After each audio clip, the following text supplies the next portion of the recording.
Hello and welcome. This is clinical simulation and Central Skill Lab. I'm Dr. Sanjay Dev, Professor and Head Department of Orthopedics, D.Y. Patil Medical College and D.Y. Patil University, DPU. Today we are doing a skill lab demonstration for the dynamic compression plating of the long bone, that is humerus. I'll be demonstrating it on a sawbone on the humerus, and basically dynamic compression plating is the principle is the objective is to produce the absolute fracture stability, abolishing all interfragmentary motion which occurs at the fracture site. The compression plating is useful basically in two-part fractures where bone fragment can be compressed dynamically. For this particular procedure, we require a set of dynamic compression plate set, which is laid down here. This is the instrument set for the dynamic compression plate. What we require basically, this is a screw set. These are the screwdrivers, what we require. This is a torque limiting screwdriver. This is a normal 3.5 screwdriver. And these are the drill bits, basically 2.5, 3.5, and the longer drill bits, basically when we use a bigger plate. And this is a depth gauge, very important instrument. These are the drill sleeves which are basically required to be fitted onto the compression plate or a locking compression plate when we put it on the bone. Then these are the surgical instruments, basically what we require. These are the pointed reduction clamps. These are the self-centering reduction clamps. And these are the crocodile clamps, which we require to hold the plate to the bone so as to give a stable plate which is going to be fitted on the bone. These are the blending pliers. Whenever we require to contour the plate, that time we require this, and we can contour the plate as per the soft malleable template, which we can first put it on the bone and get the proper anatomical anatomy of that fracture line, and then depending upon the template, then we do the bending of the plate. And this is the basic plate, the dynamic compression or locking compression plate, which is 3.5 millimeters, and this is basically going to be put on the humerus. This is of course a drill machine, what we need for drilling the bone. And one more instrument is important instrument is drill sleeve. This drill sleeve is very, very important. Depending upon the screw what we are putting, 3.5, then we need to place that on that particular screw head so as to get eccentric drilling for the bone, so as to get the basic principle of dynamic compression plating. Unless we have this, we cannot obviously do the plating, dynamic compression plating.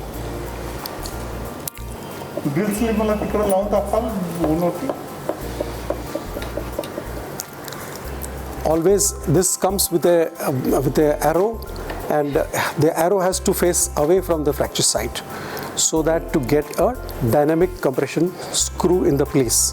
So you over drill that, and then once you put the screw on that particular side, the plate along with the bone is compressed at the fracture site. This is how the dynamic compression hole works. Exactly the opposite way it has to go on this other side, but usually we do the drilling, the eccentric drilling only on one side. We don't do it because what we can get gain out of dynamic compression plating is maximum of 2 millimeters of compression. And this dynamic compression plating is ideally indicated in two-part fractures. Whenever there are more than two fragments, whenever there is comminution, then we obviously cannot do dynamic compression plate. This is in short about the instruments and the layout here on this table. Thank you. Starting the basic procedure of dynamic compression plating, the objective is to produce absolute fracture stability, abolishing all interfragmentary motion. The compression plating is useful in two-part fractures basically, a short oblique fracture or a spiral fracture. And here we are discussing mainly a long bone like fracture of the humerus. The basis of this is where the compression plate is that the bone fragment can be compressed dynamically. So the compression of the fracture is usually produced by the eccentric screw placement on one or both the fragments. Usually it is done on one side, and the dynamic compression holes which we create in particular that side of the bone, these holes are shaped like an inclined and transverse cylinders, and the screw head which glides on particularly on this particular plane, and that inclined cylinder, when we tighten the screw head, causes the head forcing the plate to come closer to the bone, and that is how the compression is achieved of the fracture. The plate length. Now, whenever we are discussing about the fracture anatomy of that particular bone, will decide the plate, the size of the plate, and the morphology of that particular plate. So the length of the plate is more important than actually the screws. The length has to be optimum, which should cover equally on both the sides of the fracture. That is the basis of selecting a plate. The choice of the plate depends upon as I said, on the fracture anatomy. The optimal compression plate should be positioned so that the basic idea is that the axilla should be formed with one of the fragments, and the other fragment, the distal or the proximal, will fit into that particular axilla, causing a compression and a stable fixation. The absolute stability or rigidity as such, which was earlier discussed, but nowadays the stability of the fracture fragment is more important, and the points to be we have to be aware of is that due to the soft tissue attachment, as here we are discussing about the fracture of the humerus. So humerus is a bone which is covered by the muscles from all the sides. So soft tissue stripping or soft tissue mobilization while putting the implant on that particular bone can decide whether you will be able to do a dynamic compression plate on that particular part of the bone, or we may have to go for a lax screw fixation and a neutralization plate in that, or a locking plate to reduce the soft tissue in stripping, which will hamper the biological healing of the bone. So plate position depends upon the fracture geometry. As I said, we can put here, as it is been demonstrated, the plate is put on the anterolateral part of the bone. As the fracture is in the middle part of the bone, we can always approach or put the plate anteriorly, anterolaterally, or posteriorly. But usually the plate is put on anterolateral or posterior side, which is considered as a tension side of the humerus. So for that particular reason, for the anterolateral approach, we expose this particular fracture. Now coming to the more important question of reduction of the fracture. So whenever we are exposing the fracture by the anterolateral approach, the reduction of the fracture is usually done in a manual way, whereas you are moving the distal part of the bone, whereas the plate is fixed or held with the one part of the bone, and the distal part you do a manual reduction. by giving a traction on the distal humerus. So what we achieve by doing that is by restoring the length of the humerus, the axis of the humerus, and the rotation of the humerus. All these three things are important anatomically. We clear all the soft tissues at the fracture site and preserve as much as soft tissues surrounding the bone.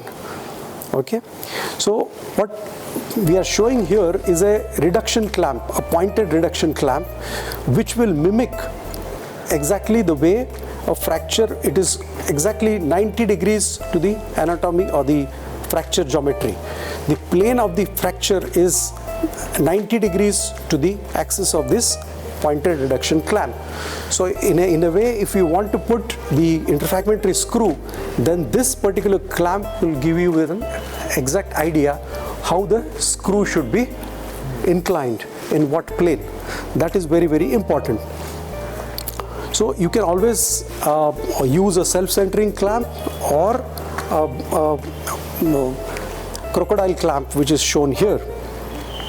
So once we align the fracture anatomically, before tightening the forceps or before apply the clamp perpendicular to the fracture plane, as I said already, and then reduction with the if it is not possible, as sometimes we may have to do a reduction by indirect way as well, we can do. In case we can have a reduction by applying an external fixator even. So coming to the important point about the plate positioning and plate contouring.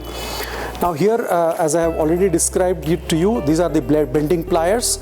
So where we can do the contouring of the plate. The contouring of the plate is very, very important.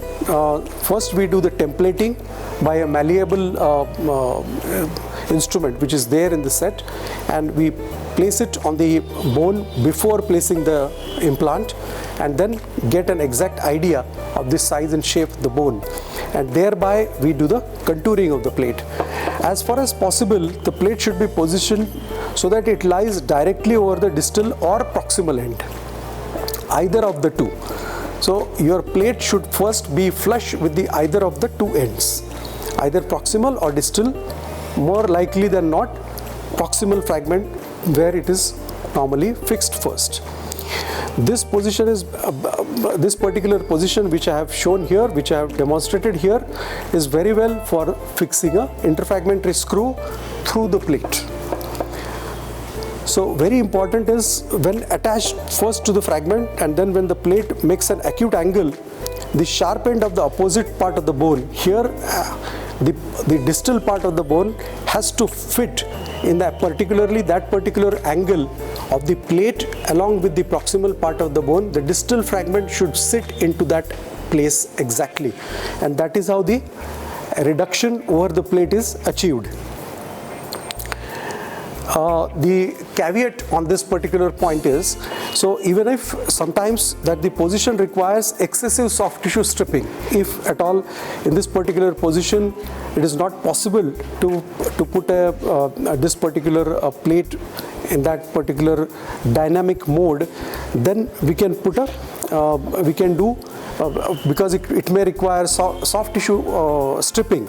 So in that case, the alternative fixation method should be considered, as I have already explained, like a interfragmentary screw with a neutralization plate or a compression plate. Then some contouring is likely to be necessary to fit the plate to the bone perfectly, as I said already, but we have to be very, very careful so that it should not displace the fracture in any way. Now sometimes that particular thing may require for you to contour the plate in such a way so that it fits into the surface of that particular bone, either in a twisting manner even, so that to avoid the important structures like a nerve or a profunda femoral artery which is nearby. So you don't have to go very near to that particular structure. So to avoid that, sometimes we may have to do the contouring of the plate even. Now coming to the important point of dynamic compression plating is overbending the plate. This point I want to slightly stress more, that even if the fracture is oblique or spiral, the plate should be slightly overbent on the one side, so that once you put the screws, the plate should, the bone should come to the plate, and the distal cortex or the cortex on the other side of the plate otherwise opens up on that side if you have not done the overbending of the plate. Now, overbending of the plate, especially in dynamic compression plating, requires slight experience, and you need to understand the fracture geometry. The fracture sometimes can cause opening on the other side. So if you don't want to do that, don't want that to happen, then you have to do slight overbending of the plate by, ये तुझी चांगली plate है ना, तिकडे एक दूसरी plate होती त्याच्यावर दाखवलंस, ठीक आहे, okay, that's fine. The alternative for overbending is to apply a lag screw principle or lag screw. So if you don't want to do the bending of the plate on one side, then the other way of achieving the same result is by doing a lag screw fixation. Then application of the plate. What are the basic principles of application of the plate?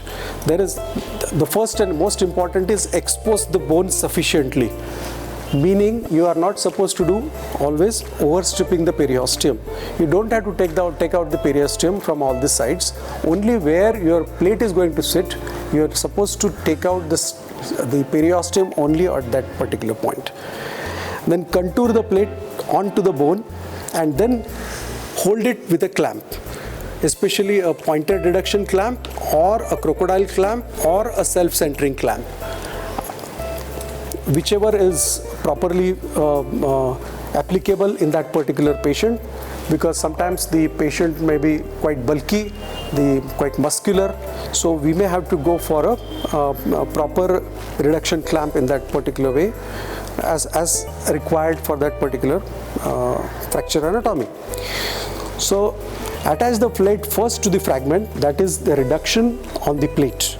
So first attach the plate to the proximal fragment as it is shown here, hold it there, and then reduce the distal fragment along the line just to, in that particular axilla, to form a proper reduction on the plate. Okay. Now planning for the lag screw, that is also very, very important whenever you are not doing a overbending. Like in this particular case, we are not overbending the plate. So we are planning to put a lag principle or lag screw fixation along with this particular plate. So lag screw, you have to understand the fracture plane. That particular fracture plane, your screw has to be 90 degrees to that particular plane. So first find out what is the plane of the particular fracture, and as your plate positioning has to be in such a way that the fracture anatomy, as far as possible, your screw should be through the plate, and that should also engage. So that those things have to be seen or decided pre-operatively. That is what is required in pre-operative planning. Now drilling the first screw. The close to the fracture site, here in this particular case,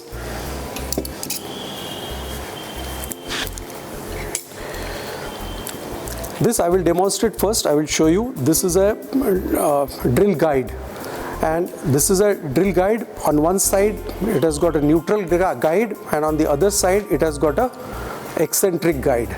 So eccentric guide will be shown as an arrow here on this particular drill guide, and that particular arrow has to face away from the fracture site if you want to do the eccentric drilling. Once you have placed the drill guide on that particular bone closer to the fracture. So here one more important point is the first screw has to be at least a minimum distance of 8 millimeters minimum from the fracture site.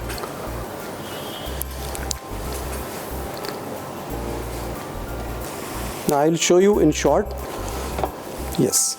So I'm standing as a surgeon on the side of the patient, I have already placed the drill guide in the proper way with the eccentric drilling on one side, and then I will be doing the drilling on this particular bone.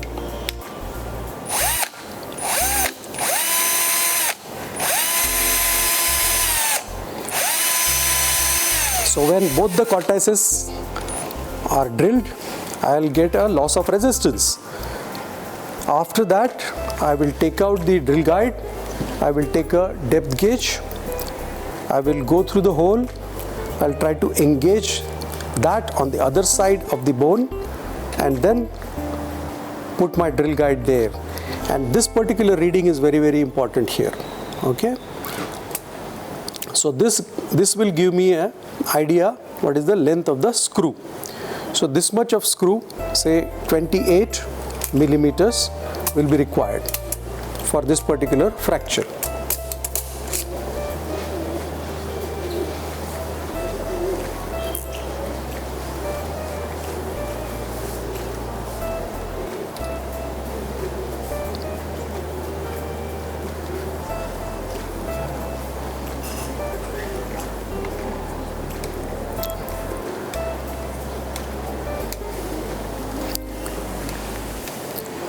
The important point now, coming to the eccentric drilling, is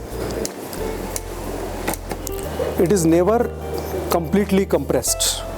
We keep 1 turn short of doing a complete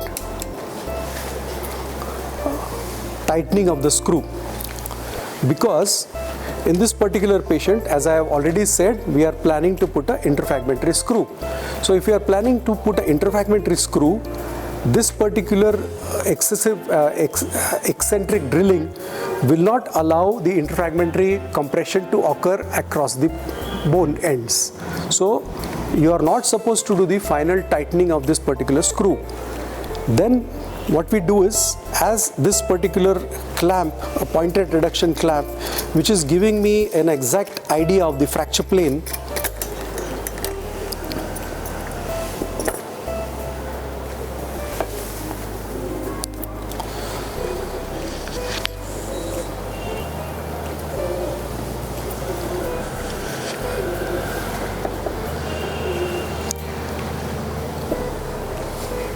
as I said earlier, that we would be putting this particular screw 90 degrees to the fracture line, fracture plane.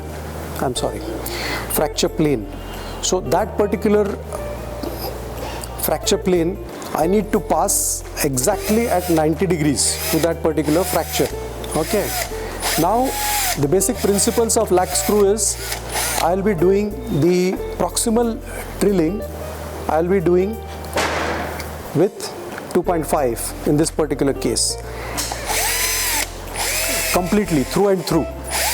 Once I have come out on that particular side, then I will change my drill bit. I will take a 3.5 drill bit for doing the proximal cortex over drilling.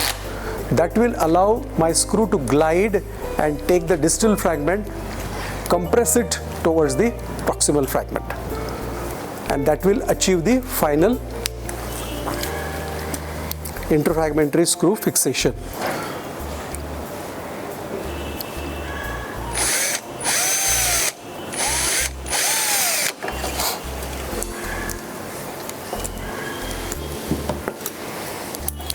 This is an interfragmentary screw fixation. I have measured the length of the screw, and exactly in that plane I will be putting a screw of around 32 mm or 30 mm, whatever.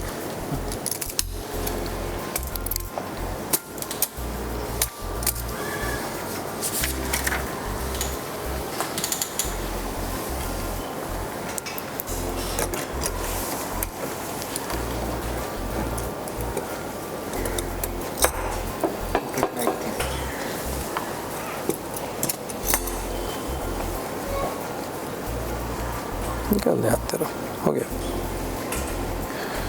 So the basic principle of interfragmentary fixation here, I would be compressing this particular fracture ends along with each other across this particular interfragmentary fixation, and then Once that is achieved completely, then final tightening of this screw will be done so as to get the final compression across the fracture ends. And that will give me a clear-cut idea that now the fracture is completely stable, and then the remaining screws starting from the near part of the fracture and going distally can be fixed one after the other. So insertion of the remaining screw, this is done, as I said, closest from the fracture site first and then going away from the fracture. Final radiological assessment of this particular fracture is done under C-arm imaging in AP and lateral planes, and confirming after proper torsional alignment of the humerus, meaning after fixation with all the screws, you are supposed to check any abnormal or micro motion even in all the planes, anteroposterior, mediolateral and torsional. All the three planes have to be fixed properly. Then your fixation of the dynamic compression plate is over.